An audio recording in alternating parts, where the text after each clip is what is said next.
We're on page 60, no we're not, we're on page 71. And we're in chapter 4, Karma. Chatting about karma.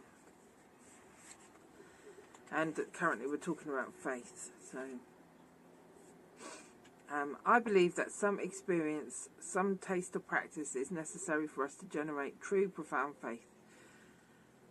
There seem to be two different types of experience. There are those of highly realized holy beings who possess seemingly unobtainable qualities, and then there are more mundane experiences that we can achieve through our daily practice.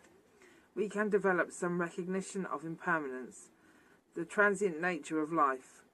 We can come to recognize the destructive nature of afflictive emotions. We can have a greater feeling of compassion towards others, or more patience when we have to wait in line. Well, that's really setting it up, isn't it? You can either have glorious holy beings with all these amazing powers, or you can be just you, working on patience. Such tangible experiences bring us a sense of fulfillment and joy. Well, that's the reality. So our divine situation is, how do we live as more divine people, more blissful, happy people?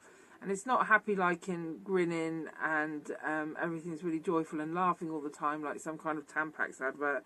It's a really quiet happiness that is very solid. Such tangible experiences bring us a sense of fulfillment and joy, and our faith in the process by which these experiences come about grows. Our faith in our teacher, if you've got one, or you use the books and the internet, they are equally helpful, honestly. The Dalai Lama's profoundly all over the internet, and he has got all these different teachings, like you can go as deep as you want. So a teacher, like I said, can be anything and everywhere. The person who leads us to these experiences, right? Our faith in our teacher, the person who leads us to these experiences, also intensifies, as does our conviction in the doctrine he or she follows. And from such tangible experiences, we might intuit that continued practice could lead to even more extraordinary attainments, such as those immortalized by the saints of the past. Like yesterday on the internet, right? I saw a picture, a black and white picture of the Pope sitting in the corner of this massive cell room with this prisoner who looked pretty haggard. And he's leaning right into him, talking to him. And this guy apparently had shot him 4 times, and the Pope had nearly died from the wounds. And he was there, like, forgiving and loving this guy. And that is divine, isn't it? I don't know about the rest of the stuff the Pope does, or this Pope, I don't know anything about him, but that moment, for me, is a powerful, divine moment. Ooh, I'll have a little cry in a minute. Such reasoned faith stemming from some taste of spiritual practice also helps strengthen our confidence in the Buddha's account of the workings of karma. And this, in turn, gives us the determination to desist from engaging in the unvirtuous actions that lead to our own ever-increasing misery. It is therefore helpful in our meditation, after even the slightest insight into the subject that we have studied, to spend some time recognizing that we have had this insight and acknowledging from whence it derived. The way Tibetan Buddhist frames stuff is always in fear of pride, and partly because they set it up like these awesome holy beings, and then there's you, warty fucker, and so that there's almost like this humility that you're trying to attain can feel like an obstacle to growing, because you can't become a Buddha because they're amazing because you're a warty being. So, remembering what we're trying to achieve is we're trying to achieve calm, beautiful, peaceful, loving minds. And when we do achieve one of these minds, it's important to acknowledge that you're dwelling in that and see it, because humility, I've come to learn, isn't doing that, you know, like putting yourself down, I'm a tosser, blah blah blah. That's not actual humility, because it's not taking you to enlightenment, is it? It's keeping you a twat. So humility, you have to be able to know your own good qualities, but not to lie in them like a pig in mud, right? So you have to know, well, I'm a loving person, I'm experiencing love, and so that it becomes the dance of your deluded mind then. Because, if you know, the more calm and loving you become, the more up your own arse you can become from a Buddhist point of view.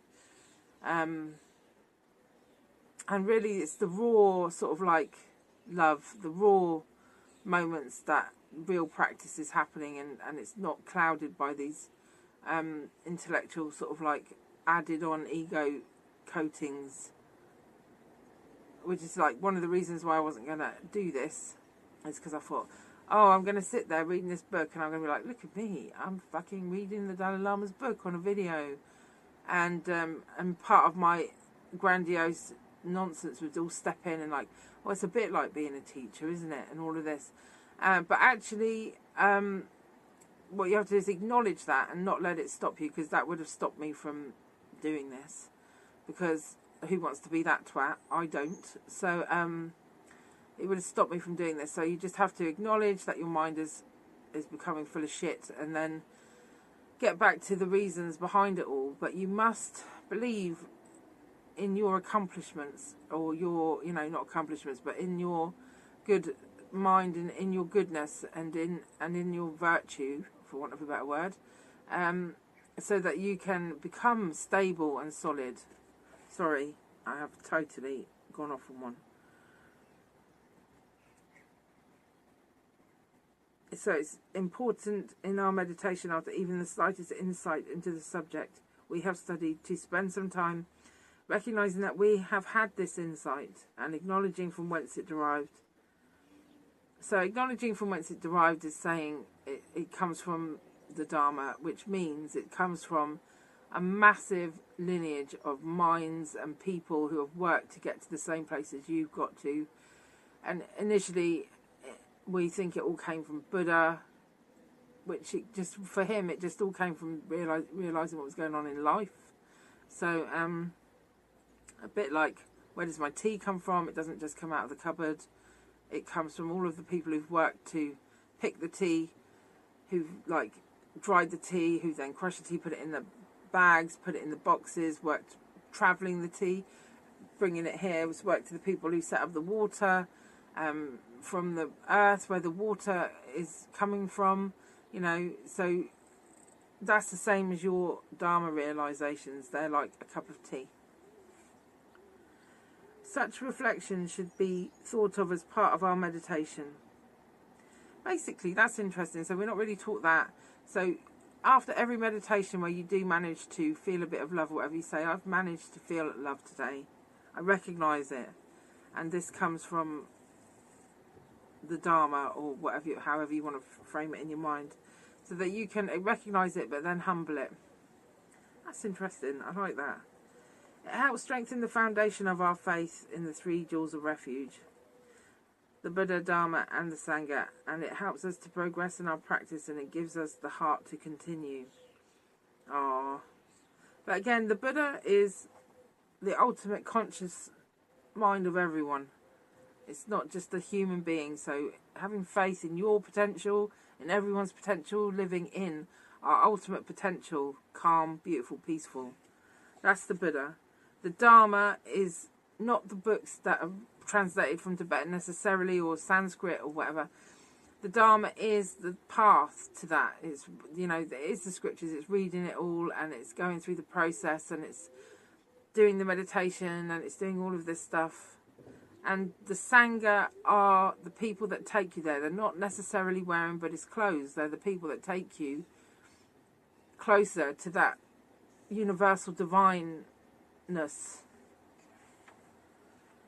So that is, okay, the end. Sorry, waffled again.